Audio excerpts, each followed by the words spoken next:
Hey there, movie buffs. Today, let's dive into the 1972 film, a classic that's a roller coaster of emotions. We're talking about a movie that'll have you laughing, gasping, and maybe shedding a tear or two. Fuzz isn't your typical crime flick. It's got a mix of humor, shock, and some real gut punch moments. Before we spill the beans, have you thought about your favorite character? There are so many roles in this movie, each one bringing something unique to the table. Now, as we unravel the tale, we want to hear from you. What's your most cherished memory or personal experience related to this film? Drop your stories and memories in the comments below. We're all ears, so grab your popcorn, settle in, and get ready for a wild ride. There's a lot to uncover, and we promise it's worth it. Stay tuned for more funny, shocking, and downright sad facts about Fuzz. Can't wait to hear what you think. Fuzz is a movie that came out in 1972. It's set in a big city, focusing on the police department dealing with crime. The main characters are Detective Steve Carella and his partner, Detective Meyer. They work to solve a series of crimes, including murders and robberies, while navigating the challenges of city life. The show received positive reviews for its action-packed scenes and witty dialogue. It's considered a classic in the crime genre and has gained a cult following over the years. In a galaxy not so far away, a group of actors came together to create a movie that left a lasting impression on the world of sci-fi. This film brought together a bunch of talented folks, many of whom later popped up in Star Trek episodes. Some of these actors, like Gary Morgan and Bob Harks, really shone in their Star Trek roles. And let's not forget Anne Lockhart, who was known for being able to tackle any kind of role. They all added something special to the Star Trek universe. Even actors who made smaller appearances in the movie, like Brian Doyle-Murray and Tamar Dobson, made a big impact when they later joined Star Trek episodes. The way these actors seamlessly fit into the Star Trek world showed just how influential that original movie was. It helped launch some careers and boosted the reputations of others in the sci-fi world. In the 1972 film, a notable detail is the deaf man's vehicle, a 1960 Jaguar Mk2 sedan. Interestingly, the original poster features Raquel Welch in a bikini and over-the-knee boots, a depiction unrelated to her character's actions in the movie. Worth noting, Brian De Palma initially helmed the project, but parted ways due to disagreements about the casting choices, particularly Yul Brynner as the deaf man and Raquel Welch as Detective Eileen McHenry. De Palma's departure led to a change in the directorial reins. In his final film, Steve Ihnat played a significant role in the 1972 movie. During the closing credits, the poignant voice of Dinah Shore singing "I'll Be Seeing You" resonates, a haunting melody that accompanied the film's conclusion. Interestingly, at the time, Shore and Burt Reynolds, a central figure in the movie, were romantically involved. Adding a touch of authenticity to the police station scenes, Peter Bracco, known as the Man with Garbage, improvised his dialogue. His unscripted lines contributed a spontaneous and genuine atmosphere to the film. These subtle details and behind-the-scenes anecdotes provide a glimpse into the making of the movie, offering viewers a deeper understanding of the dynamics at play during its production. During the filming of the 1972 crime film, a noteworthy incident occurred involving Burt Reynolds. Engaged in a daring stunt, Reynolds found himself perilously close to severe facial burns. In a scene where he set himself on fire, uncontrollable flames surged up his asbestos-lined coat sleeve, encircling his neck and trailing along the back of his head. This unplanned mishap, captured on film, ultimately became a part of the movie. In a different vein, an interesting detail emerges during a scene featuring detectives watching peep films. Uskay Degard, an actress, makes her presence felt by being the first to disrobe. Her role in this specific context adds a distinctive touch to the narrative.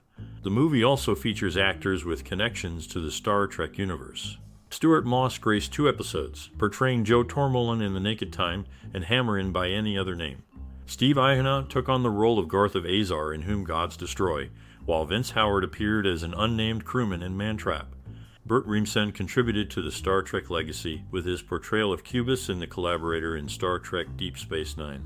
In this way, Fuzz from 1972 weaves together unexpected moments and connections that extend beyond its crime genre roots, showcasing the diverse experiences of its cast. These anecdotes, from dangerous stunts to unexpected appearances, contribute to the movie's unique tapestry. In this movie, Neil Adams, who portrayed Burt Reynolds' wife, was actually married to Steve McQueen off-screen. This interesting connection adds a layer of personal history to the on-screen dynamics. Burt Reynolds and Charles Tyner shared the screen before in The Longest Yard, showcasing a prior collaboration between the two actors. The familiarity and chemistry they developed in this earlier project likely influenced their performances in this movie. Additionally, Burt Reynolds and Jack Weston had previous on-screen encounters in The Bard and later in Gator. Their shared history as co-stars highlights a recurring professional association, demonstrating a level of comfort and compatibility in their acting partnership. These interconnected relationships among the cast members contribute to the film's overall dynamic and offer viewers a glimpse into the collaborative history of the actors. Such connections often bring a nuanced authenticity to the on-screen relationships, enhancing the audience's viewing experience. In the world of Hollywood, clashes and controversies are not uncommon. One particular incident, involving a renowned actor and actress, shed light on the complexities behind the scenes. Before a certain film hit the screens, the lead actor found himself unexpectedly thrust into the spotlight due to a daring photo shoot. This move, though garnering attention, ultimately had unforeseen consequences, altering the perception of the actor as a serious performer. Interestingly, the fallout from this event affected the actor's relationship with his co-star, leading to strained dynamics during the filming process. Despite the personal tensions, the movie itself was part of a larger lineage, drawing from a shared source material with other crime dramas. This connection provided a deeper context to the narrative, enriching the viewing experience for audiences.